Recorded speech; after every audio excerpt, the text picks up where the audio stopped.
Hello everyone, আসসালামু আলাইকুম। Welcome to my channel.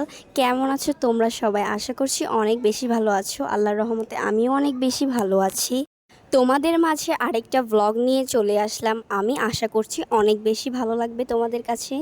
Mainly আজকে একটা রেসিপি শেয়ার করব তোমাদের কাছে। এই রেসিপিটা সিম্পলিভাবে করা যায় অ্যান্ড অনেক ইজি। এই রেসিপিটা সিম্পলি হলেও এই রেসিপিটা আমার এত বেশি ভালো লাগে।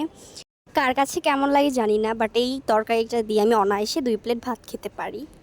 এটা হচ্ছে বেগুন দিয়ে, আলু দিয়ে, পাঙ্কাশ মাছ দিয়ে, অ্যান্ড সাথে একটু টমেটো দেওয়া হবে, টকটক টাইপের হবে, অনেক বেশি মজা লাগবে। এই রেসিপিটা ফলো করে যদি তোমরা এটা ট্রাই করো, আই হোপ তোমাদের কাছে অনেক বেশি ভালো লাগবে। সো ফলো করে ট্রাই করো। এখানে অনেক বড় একটা পাঙ্কাশ মাছ দেখতে পারতেছো, অনেক সুন্দর ছিল মাছটা, খেতে অনেক বেশি মজা ছিল। আম্মু হচ্ছে পিস পিস করে কেটে নিচ্ছে। বগুড়ায় যারা যারা আছেন তারা হচ্ছে এই রেসিপিটার কথা জানবেন, হয়তো গ্রামে এটা অনেক বেশি খাওয়া হয়, বাট বগুড়ায় বিখ্যাত হচ্ছে আলুর ঘাটি, এটা না। সো এটা খাওয়া হয়, একটু বেশি খাওয়া হয়। আর আলুর ঘাটি তো বিখ্যাত, ওইটা তো আরও বেশি স্পেশাল। ওই রেসিপিটাও তোমাদের সাথে শেয়ার করব, তোমরা চাইলে যদি তোমরা বলো। আজকে আমি আরও বেশি এক্সাইটেড, কারণ এটা আম্মু রান্না করবে। প্রায় সময় আম্মু অফিসে থাকে, কাজের চাপ থাকে, অনেক রাতে আসে, ক্লান্ত থাকে, রান্না করতে পারে না, আমার বোন রান্না করে। বাট আজকে আম্মু রান্না করতেছে। আম্মুর হাতের রান্না তো মাশাল্লাহ অনেক বেশি মজা, তাই আমি অনেক বেশি এক্সাইটেড এটা খাওয়ার জন্য।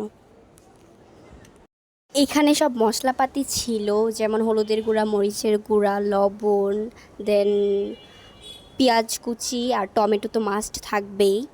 তারপরে হচ্ছে এটা মাখিয়ে নেওয়া হচ্ছিলো মাছটা, যেহেতু এটা ভাজা হবে তাই হলুদ আর হচ্ছে লবণ দিয়ে ভালো করে মাখিয়ে নিতে হবে। কড়াই তেল দিয়ে দিয়েছে, কারণ কড়াই গরম হয়ে গেছে। এখন ভালো করে মাছটা ভেজে নিতে হবে। মাছ ভেজে নিলে অনেক বেশি মজা লাগে তরকারিতে, না ভাজলে কেমন যেন একটা গন্ধ থাকে, আপনারা তো জানেন যারা খেয়েছেন। তো তাই ভালো করে ভেজে নিতে হবে, কড়কড়া করে ভাজতে হবে, তাহলে আরও বেশি মজা লাগবে খেতে। অ্যান্ড কড়াই যেই তেলটা ছিল সেই তেলটা দিয়েই তরকারি রান্না করা হবে। আম্মু ইচ্ছা করে বেশি তেল দিয়েছিল এখানে রান্না করার জন্য। পেঁয়াজ কুচি দিয়ে দিল প্রথমে। তোমরা এটা ফলো করে রান্না করলে অবশ্যই মজা হবে। আর আদা রসুন বাটা দিয়েছে, দিয়ে দিল লবণ, এরপর দিয়ে দিল মরিচের গুঁড়া, দিয়ে দিল হলুদের গুঁড়া। এখন ভালো করে নাড়া দিতে হবে। যে বেগুন আর আলু ধুয়ে রেখেছিল সেটাই দিয়ে দিবে এখন। ভালো করে কষানোর পরে বেগুন আর আলু দিয়ে দেওয়া হবে। এই তো দিয়ে দিল বেগুন আর আলু।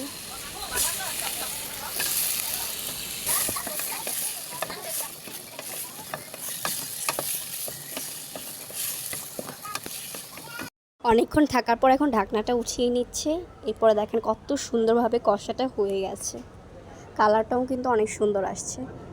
আসলে আমি চেয়েছিলাম মাটির পাতিলে এই তরকারিটা রান্না করলে আরও দ্বিগুণ স্বাদ বেড়ে যাবে, বাট সাইডেনলি আমার মাটির পাতিলটা ভেঙে যায়। আমার অনেক বেশি কষ্ট লাগছে, যেটা আমি অনেক শখ করে কিনে আনছিলাম যে আরও অনেক তরকারি রান্না করে খাবো বলে, বাট ওইটা ভেঙে যায়, এর জন্য ওইটাতে আর রান্না করা হয় না। এরপরে এক এক করে সব মাছ দিয়ে দেওয়া হয়। তো মাছ দেওয়ার পর আরেকটু ভালো করে জাল হতে হবে। আর যেটা আমার অনেক পছন্দ সেটা হচ্ছে টমেটো। টমেটো আমি শুধু লবণ দিয়ে অনেকগুলো খেয়ে নিতে পারি, সেটাই দিয়ে দেওয়া হবে।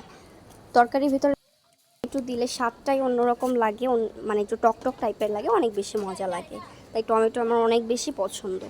কার কার টমেটো পছন্দ অবশ্যই কমেন্ট বক্সে একটা হাই করে দিও।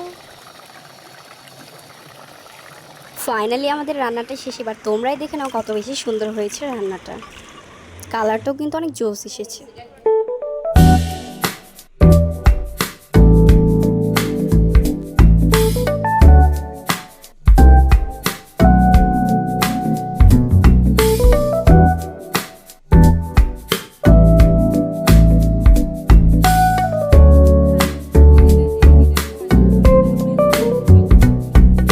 ভিডিওটা ছিল এই পর্যন্তই। ভালো লাগলে অবশ্যই লাইক, কমেন্ট, শেয়ার অবশ্যই করতে হবে। Bye bye guys.